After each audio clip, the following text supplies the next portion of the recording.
So as I said, I will be covering some things that I do to keep my family mentally healthy. And just to say that my family and my relationship with my husband wasn't a bed of roses. And I don't think that as I'm giving these tips that, I have the perfect life, because it took quite a while to get to the point where I am at the moment. I had sort of to learn a lot and to really make some sacrifices to get where I am today. But it is possible to have this kind of family. So my first tip would be to actually know your family members really well. Don't actually assume you know everything about them, or in my case, my spouse, because you've known them for long, you've grown up with your siblings, you've been with your partner a long time, and you kind of start to think, well, I know them inside out. The thing is, we all go through different experiences and we do change over time, and it's really, really important that you communicate regularly.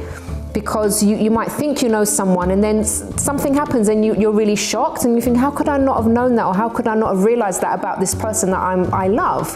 So what I do every single week, although I lead a very busy life and so does my husband, every week we'll make a point of going out together, just me and him alone, and we will talk. We'll put our phones away.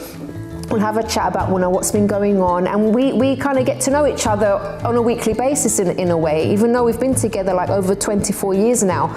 But we have changed a lot, and certain things that we go through on a weekly basis sometimes even on a daily basis, and we talk about those things, and we're still learning. So it's really, really important that you make that time to communicate. Don't think you know everything there is to know, because things do come up. The next point I would say is to sort out any conflicts quickly.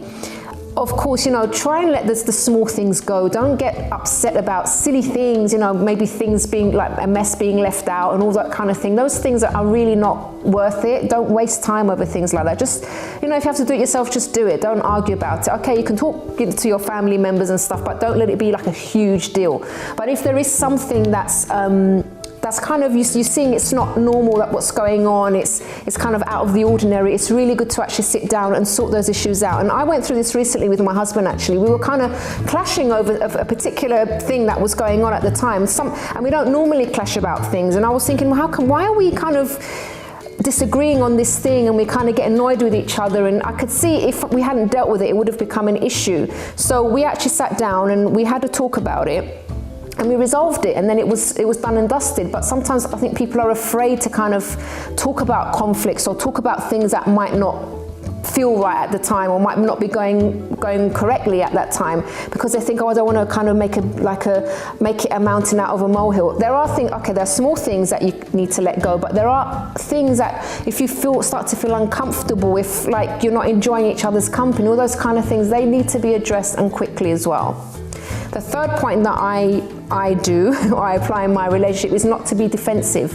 So, for example, if I know it happens, we all get a bit defensive sometimes, but if your partner or your child or someone that you live with all of a sudden is started to behave in a way that you're not used to, maybe a bit out of character, find out why. Don't assume, for example, that if they suddenly have a go at you, or they're a bit argumentative one day, that don't assume it's an attack on you.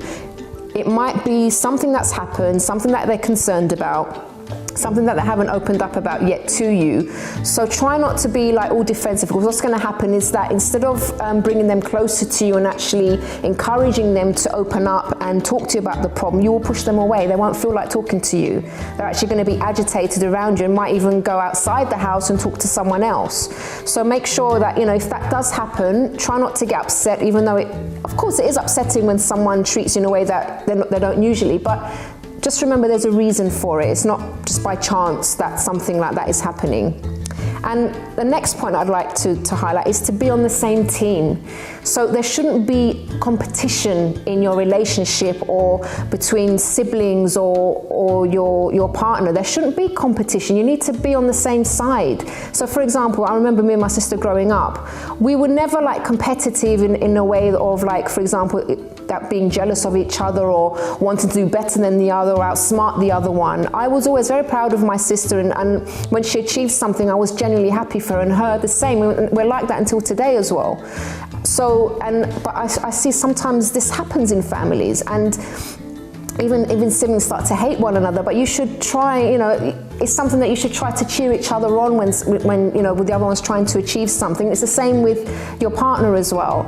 I don't compete with my husband. We work together, though there are times when we're doing very different things, but we work together. I support him, he supports me.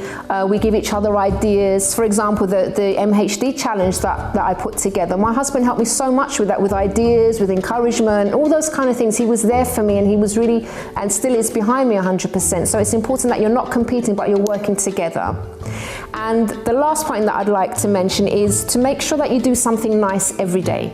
Now, we know that we're all very busy, we have so many things to do, but don't forget your family. No matter how, you know, what's going on, what's happening in your life. Maybe you're very busy at work, but make sure you prioritize your family members, those that you live with. So even if it's something, a small gesture every single day, make sure you do it. For example, myself, I almost every day I bring my husband breakfast in bed. Sometimes there's times when I'm not going to see him the rest of the day, so I normally wake up before him. So that's just a little something that I like to do for him every day, and that makes him happy. He doesn't have to worry about breakfast. I make sure, make sure he's eaten, because I know that if I don't do it, he won't eat anyway. It's another reason why I do it. So just see what something maybe small. Maybe you are a really busy person, but see something that you can do that maybe doesn't take up too much of your time, but that your family member, your child, whoever it is that you live with will actually really appreciate. And it keeps the family close. These small things sometimes really make a huge difference.